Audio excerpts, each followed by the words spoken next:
Jam on toast! Hey everybody, we're here today to talk about Super Troopers. This is a SourceFed Movie Club review, so let's get to it. The short sale of this is that there's a rivalry between the Highway State Patrol of Vermont and the local police of Spurbury. That's basically it. I love it for this. It's gotta be the snozzberries taste like snozzberries. It does not matter who says that line. It's always a good time. And then of course, you have to remember that the guy who was licking the glass is married to the perfection, which is Christina Hendricks. And I have to say, it's an amazing thing that this is probably the worst picture that I could find of her. Girls, you don't have to be anorexic and skinny. I would say the world would be a better place if we had more models that looked like this. So if I didn't get anything else out of this movie, I got to look up Christina Hendricks for a little while. My hate for this is just the drug humor. I'm not a fan. It comes and goes enough in this movie that it's like, we're doing this, okay. But then it's pretty much over. And of course it is kind of a movie about a drug trafficking, so I should get over it.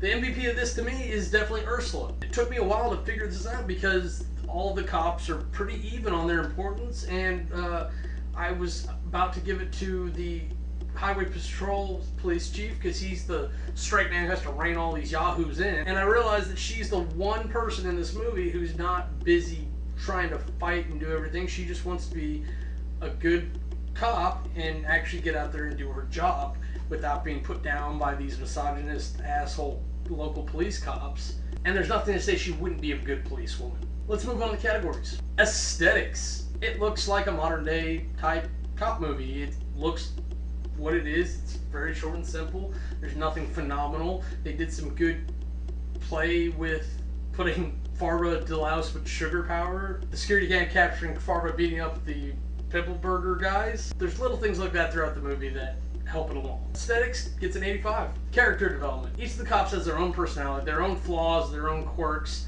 and it really works for each of them. They all do a really good job of showing it off. Even the local cops, who we don't focus on very much, we can definitely get a feel for their personality. They all feel like individual characters. They don't feel like stock characters at all. I think everybody did a good job there. Character development gets a 90. Storyline. I would love to see a movie where they do the storyline a little bit better, but it's not a bad storyline at all. It brings up some weird talking points about hypocrisy of all the reefer smoking cops busting this drug trafficking trade, but that's not the real point of the movie. It's you need a villain and you need them to be doing something that needs to be stopped, and it's not a taking over the world movie. It's a cop movie. So if someone can figure out how to do this same concept but even better with a different villain doing something else, I want to see that movie. Make that movie. I will buy a ticket and go out and see it. I can't say it was great, but it was good. It wasn't bad. Storyline gets an 85. Compulsion. This movie is pretty much a laugh a minute from beginning to end. The guys all work great together. Ursula gets in there and she's very funny as well. Even the local cops, who are all supposed to be bad guy assholes, are even funny in their own right. Everyone put it all out there to make this movie funny and enjoyable. And to be honest with you, I think they nailed it. If you turn your brain off and just watch, you'll laugh and it'll be a great time.